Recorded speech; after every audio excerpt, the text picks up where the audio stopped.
Hi, welcome to today's episode of NEVLH's Veterans Serving Veterans.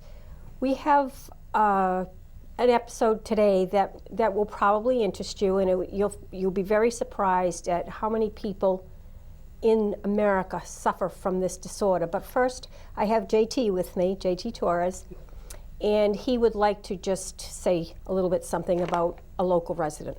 Yeah, thank you, Jeannie, for the opportunity. I just want to say first and foremost, I want to throw out a big thank you to all for bearing the weather on Saturday to come out to the aid of a great warrior from the Vietnam era. The veteran's name is Mr. Lawrence Callipy, a longtime native of Lawrence, Massachusetts, enlisted in the Army in February of 1966 in Boston, Mass., and was stationed in Fort Lewis, Washington. He was part of the 7th Admin Company, 7th Infantry Division. He was honorably discharged in 1969 and completed his inactive Army Reserve duty in February of 1972. His MOS in the Army, his job, was 03B as in Bravo 30, which it's an entertainment specialist so it was very befitting for Mr. Callipy, and I'll get into who Mr. Callipy is later on in the show. I say this with a heavy heart and great sadness that Mr. Callipy went into cardiac arrest on Friday afternoon, just one day prior to starting a new beginning in his precious life. We're not sure if the physicians attending to Mr. Callipy, we're not sure if, and the physicians attending to Mr. Callipy don't give us much hope that Mr. Callipy will come back to us from this deep abyss. I want to thank everyone that stood up so gallantly to help this warrior of ours. I want to especially thank Martha Velez and Laura from the Lawrence Senior Center for involvement in all of this. Mr. Jamie Melendez and Donna from the Lawrence Veteran Service Office, the Home Depot team led by Carmen out of Methuen, Julio, which is a local church group organizer, and Mr. Marvin Pena, and especially those who drove down from the Boston and Quincy area to help declutter the home. Thank you all for standing up and answering the call. It spoke volume of the kind of individuals you are, and thank you, and I'm sure Mr. Callipy would forever be grateful. Mr. Callipy is still with us, and though I'm optimistic, I'm also a realist. I want nothing more to be able to bring this warrior into an era, into a new area in his life after the work is done to his home, and have him sleep in a nice, cozy, and comfortable bed, a safe and stable environment. But I'm reaching out way too far because of all that I've heard from all the physicians. I would ask that you please keep Mr. Callipy in your prayers and thoughts. Prayer is a mighty thing, and miracles happen every day. Thank you. And thank you, Jeannie, for giving me that opportunity. It means a lot to me. Well, hopefully everybody will send a prayer his way. And that does bring us to the subject of today's show, and that is compulsive hoarding. It's a more widespread than you might think. 1 to 2 million Americans that's a lot. Suffer from this. That's a lot. And it can be, it's very closely tied to your post-traumatic stress and also obsessive compulsive behavior. The two are very closely. Yeah, similar.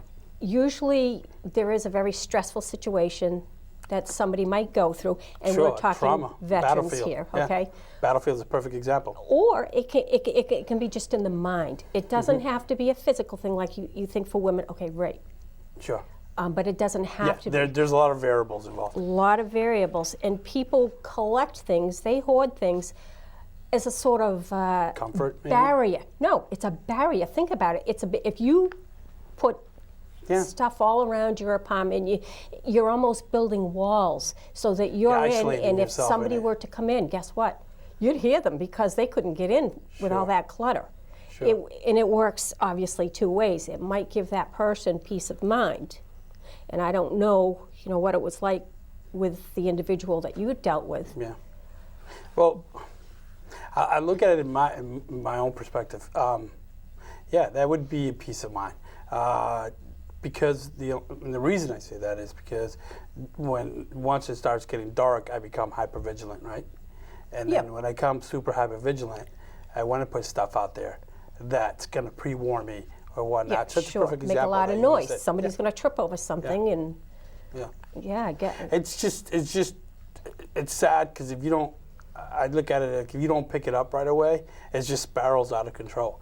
And when it starts spiraling out of control, when it does come time when you reach out to someone for any help, then the issue has gone so far that to try to reverse that, it's just going to take weeks and months to do so. I don't know what you've read or the research you've done. But of course, hoarding would not be the only symptom of no, you either got to of address those. the other underlying issues that You can arise just from be that. compulsive about something. Yeah. Like you have to have everything in Yeah. its place. And I mean, A I line know, dress and a line front. That's I me. know people like that. That's me. I'm guilty. I'm And guilty of that. Not in a sense where I have like all boxes lined up left and right, but if you go to my fridge and stuff like that, I do. It's like I have all my iced teas lined one behind the other, and you know your I would Coke do cans that. right behind the others. And when it's out of place, it's like you know, my why is this out closet of place? color coordinated. Exactly, it is. I'm not. Listen, I'm like that.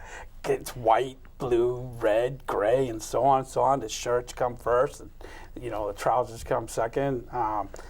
My drawers are the same way. I have to fold all my skivvies and underwears a certain way, and so again, I mean, my case is, I guess, that. But in many cases, you're talking about, you know, in this case, newspapers. You know, Right. That's newspapers. really Yeah. getting into the heavy duty, obsessive, Yeah. It's compulsive like how, behavior why? too. Like what I want to know. I mean, and again, I'm not a clinician. You know, I'm not a clinician. genetic so, too. Yeah. I read that. I was very surprised that Yeah. if that predisposition exists in your family, then Really. The chances of it passing You it on might- to your children yeah. are highly. Wow, that's too bad. I found that very shocking because Yeah. you think that You wouldn't it think was just a traumatized, not just, but a traumatized mind. Yeah. But it isn't just that. No, and you think that their siblings or their siblings wouldn't want to grow up in that environment, right? So they'll try to break that cycle. But like you said, it's, you know, it could be passed on. And it's heartbreaking. It really is heartbreaking to be able to live like that. I mean, in their mind, it's okay. Nothing's wrong. Looking at it from the inside out, but if you look from the outside in, it's like, wow, this gentleman Yeah. or lady or kid really needs some help, you know. And in this case, I'm bringing up the veteran that we're supposed to be helping out this Saturday, as a matter of fact, and he went into cardiac arrest on Friday.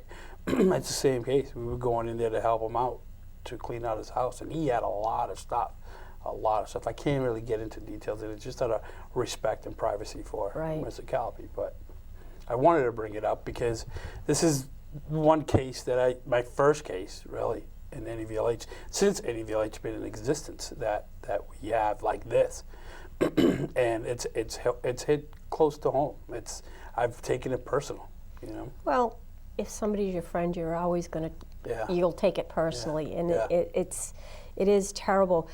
I'm curious, and perhaps this is something for another show too, is to go more into the path they take to get to this extreme, because it's an extreme. Yeah, well, what I've heard, I've heard from a psychiatrist in Elder Services, which I'm not going to mention very much. What's that? It's a pattern. It's a pattern. It starts from a very young age, and Yes. it continues throughout Yes. your adulthood if, in fact, it's not intervened or there's no intervention. So what I was told is that it's fixable, right? But you have to get to them on time. So in this case, this particular veteran, once again, fell right through the cracks. Not just through the VA system, but through other outside agencies, because he was receiving some type of assistance through the VA and outside agencies. So how that got so spiral out of control, I don't know. And there's many individuals out there that don't have that. You know what I mean? And that's why they continue the hoarding process or the OCD process that they have, because they don't have that availability that this individual did. This individual did have it. So for me to see it, to get to this extreme, it's frustrating. It's frustrating, heartbreaking, disheartening. I mean, so what do you do about it? I don't know. I'm not an expert in this field, so I hope you did enough research to talk about it for the entire time. Well, so I just let me put my glasses on because we all know I and can't see. it's crucially important because it's not. This is the veteran show. Yes, we understand that. But at the same token, this particular segment might be able to touch some strings of someone that's going through this right now. And again, we're not clinicians, we're not experts in this field. We're just being able to talk about it because we need to talk about it. This is a serious problem, and you know, if you don't address it and if you don't confront this with the individuals that you think has a problem, then you're not doing anybody any good. You're not doing yourself any favors. You're not doing them any favors. You have to confront it. And I think in my situation, this gentleman was just so many times time after time, kept saying no to people. Mm-hmm. And when I came in, I didn't give him that option. You know, I didn't give him the option to say no. I was being sensitive of his needs. Did he have relationships though? In his life, he did. But the thing that I'm starting to learn now is that he, like myself. I'm going to use myself like I always do. I'm like the guinea pig to everything. Like I don't like to go out to say restaurants and give my back up, but that's not just me. That's just tons of veterans, and then maybe in the ordinary individuals. Mm-hmm. I don't like big crowds. I don't like to stand, give my back to people. So it's the same situation. It's the exact situation for him. So he had. I lost train of thought. Well, he's formed an attachment to things, and I was just wondering if he had an inability to really form meaningful relationships. So okay, going back, and I'm does sorry. He have children? So he doesn't have any children. He does have a partner, but he isolated them from this world, this other world that he had. So he, those are now looking at it now. Those are signs that obviously if someone's not letting you in your home, and you are a long-term partner of them, and he has, I believe, comes from a really big family, but that family's not I don't say wasn't welcomed, but he kind of pushed him away. Yeah. You got to look at that. You got to analyze that. You know what I mean? Like, why is this gentleman that's so close to us, it's not brought me to his house yet, or so he did have relationships. And I think that I've met one of his partners, one of his last partners, that stated that he knew the problem, but unfortunately tried to extend the help to him, but he just kept, shaking it off, saying, no, I don't need the help, no, I don't need the help. And, excuse me, I'm sorry, I just did that on the mic, I just noticed. And then there was other siblings as well that try to approach him and try to extend also the hand, and he pushed them away. So this is, now that I found out, this has been going on for 4 decades. Wow. That's why I'm upset. Even if somebody's trying to push you away, a brother or sister, and you see mounds and mounds and start to accumulate, if that's really what went on, and they never thought to put 2 and 2 together. Well, that's what I'm saying. Maybe they didn't see that accumulation. Maybe they didn't get the opportunity to really go up and see that. Oh, so that he just wouldn't let them in the house. Period. Exactly. Because I don't know if you've seen. There have been many episodes on television about hoarders, and a lot of times it'll be the kids that try to intervene because the husband, the wife, they're living together. The husband either doesn't dare say anything, or the wife, or whichever. It was sad. I've seen a couple of those episodes on hoarders. Wow. Yeah, and so one of those. If you've seen one of those episodes, or one of the worst episodes, that's what we have here. It's really heartbreaking. I mean, I went in. I did a quick survey, and I was out. I was like, you had to come in here. I'm in the environmental field, and you know that, and I do deal with environmental issues every day. And I felt that if I go back into that home, I'd have to have complete proper protective equipment Well, in order to go in, because all the They do. biohazard that's around. And I have to go back to this. I think that, again, we have to be more vigilant. You know, we have to be more vigilant and not be afraid to, gently confront somebody about it, because, don't be part of the problem, be part of the solution. Yes, that individual might be upset and get mad at you for a little bit, but if you really truly love someone and truly care about that individual, then you know what? At the long run, when you do all this digging and you do something positive for this individual, I'll guarantee you that at the end of it, it'll be appreciated by everybody. My goal, Jeannie, is for all our veterans is to be able to put them into a nice, safe, and stable environment. My goal here was that, but more so, and it was like personal then, and I was being told by all kinds of clinicians, like, JT, you need to back off. You need to back off a little bit. You're taking this way too personal. Like, I don't care. I have to move forward, right? Because, it's if they've been approaching it for 4 decades, right, and they haven't had success, I'm really good at not taking no for an answer. So I'm like, I'm going to move forward. So let me just move forward, and that's what I did, right? So if you keep plugging it away, and pushing the issue, just think about it, man. You might be able to be saving a life, man. And one life saved is a life saved, plain and simple. All right, so you hit on a point. You said clinicians. Obviously, this stems from a mental problem. Sure.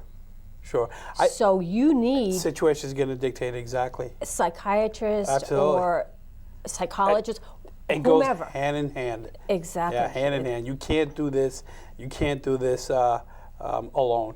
My thing was we're going to move forward helping this veteran. However, it was stipulated that there has to be a psychologist or psychiatrist on hand.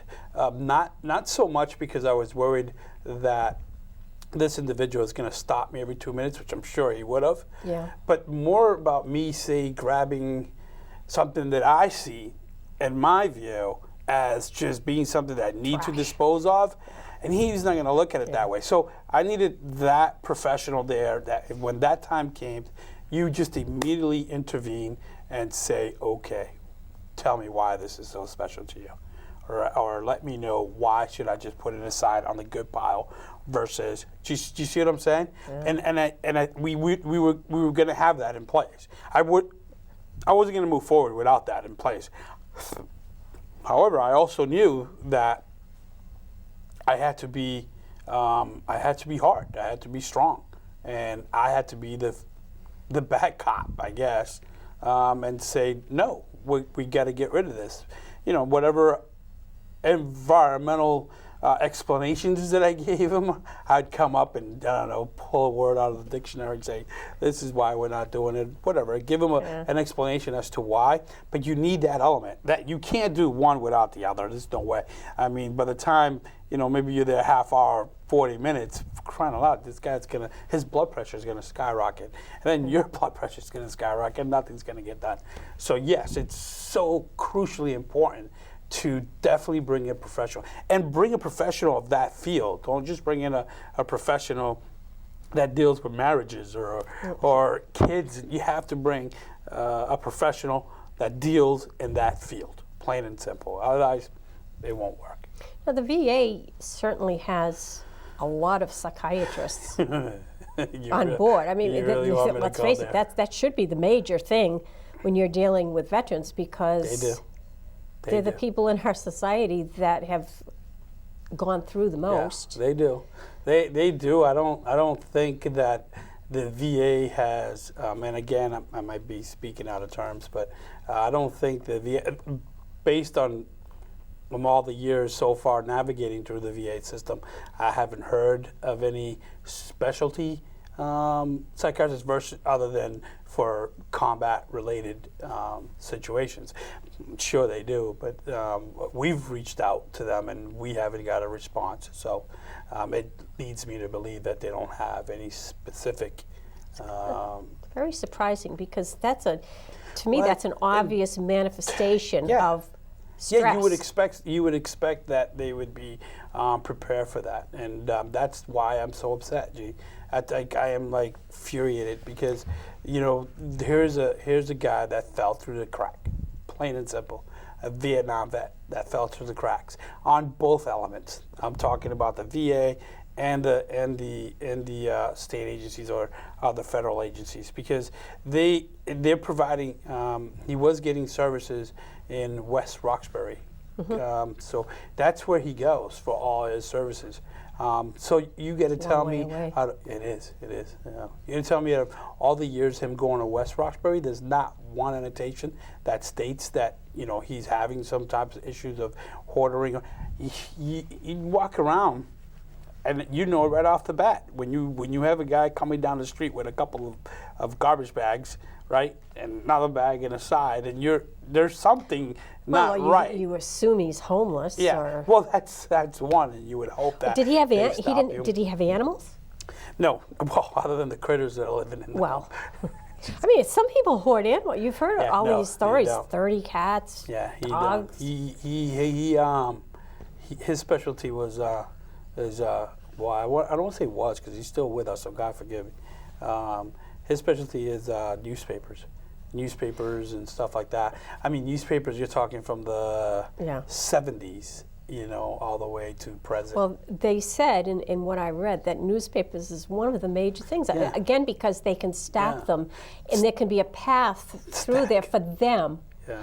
Well, But it would trip anybody else up. Yeah, when I went in. First of all, this has been going on for 3 months. This certain issue. When they called us, and then when they called us, I'm like, well, why are we waiting so long? Let's just go into the house. So he kind of like hesitated a little bit, but I'm like, no, I'm going to the house. Let's go. So right there and then we got out of that conference room. I put him in the car, and we went straight to his house. And then that's when I was like,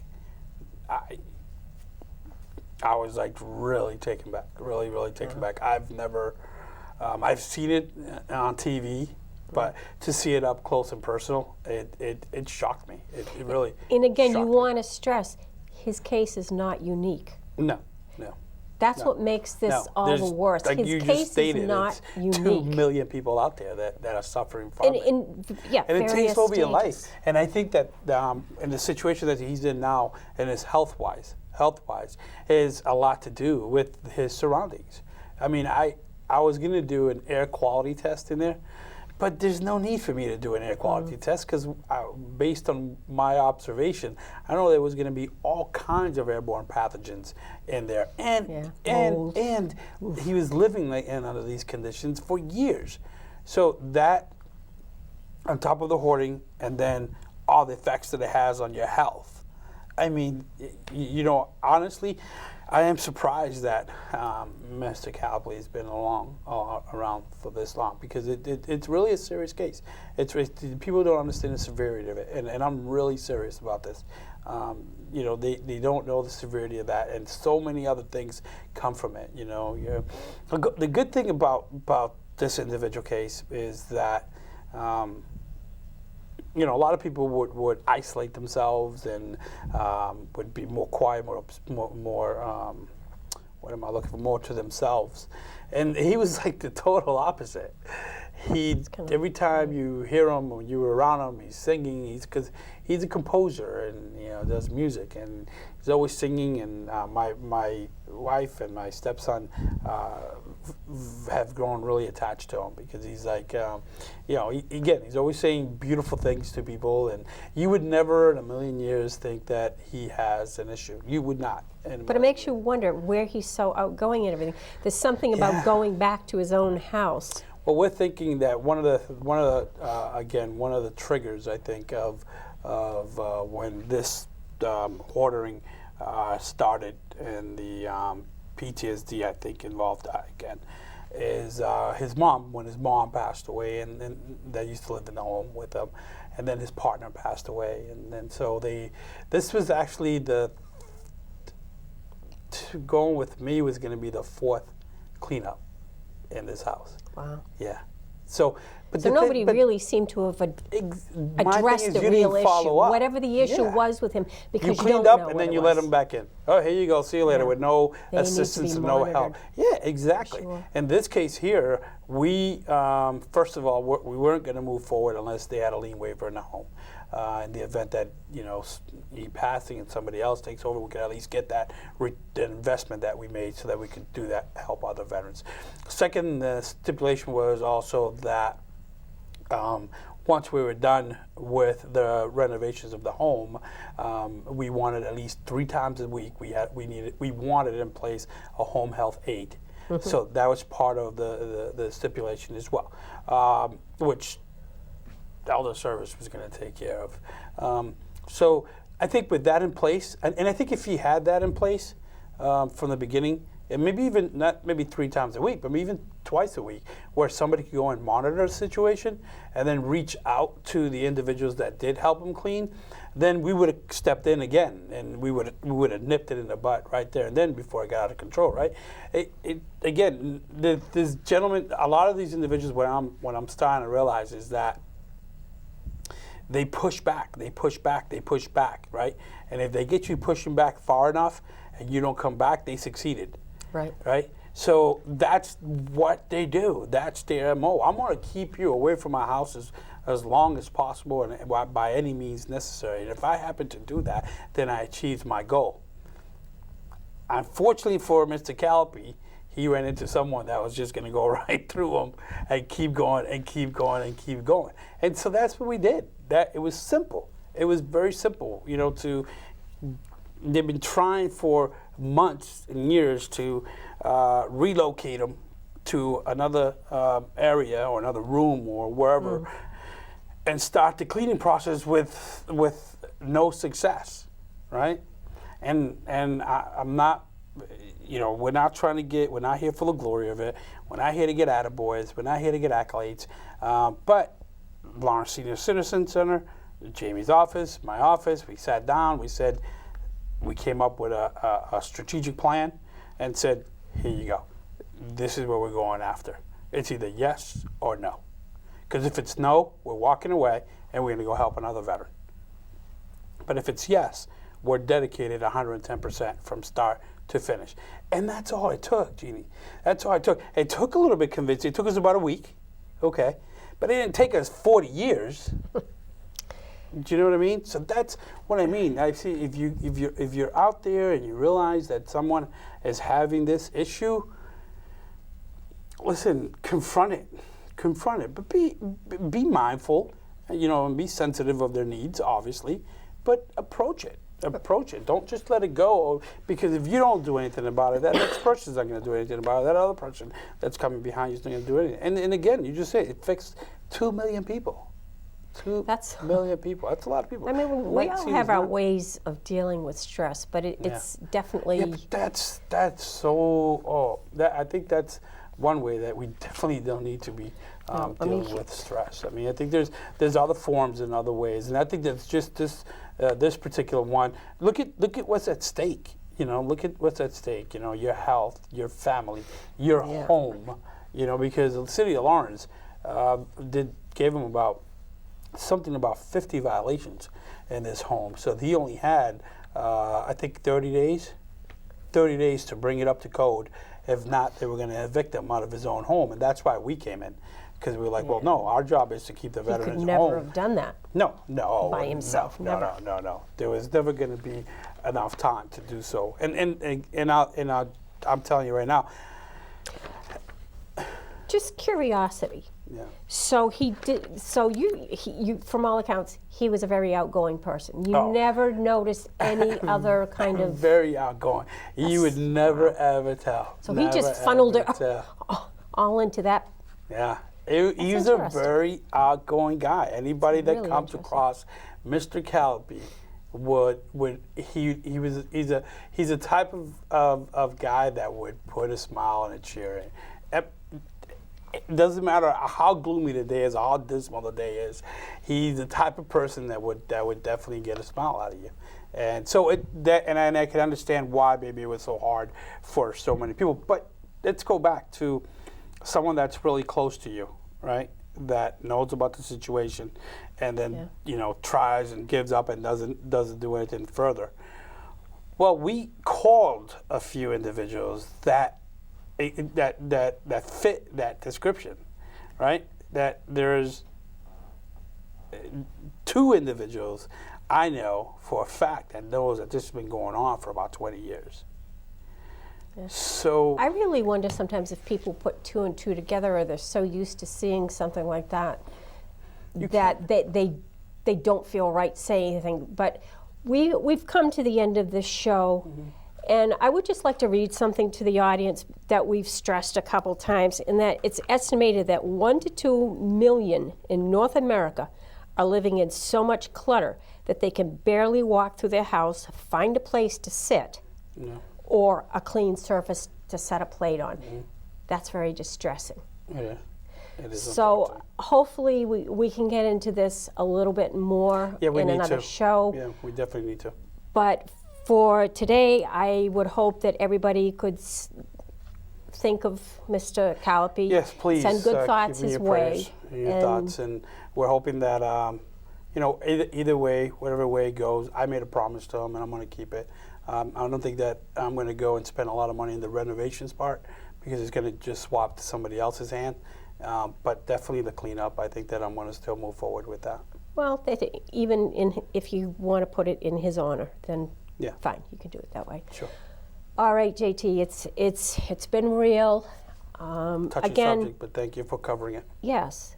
Again, send good thoughts, Mr. Calapi's, Mr. Lawrence Calapi's way, and goodbye for now. And remember to always get out there and make a difference in someone's life today.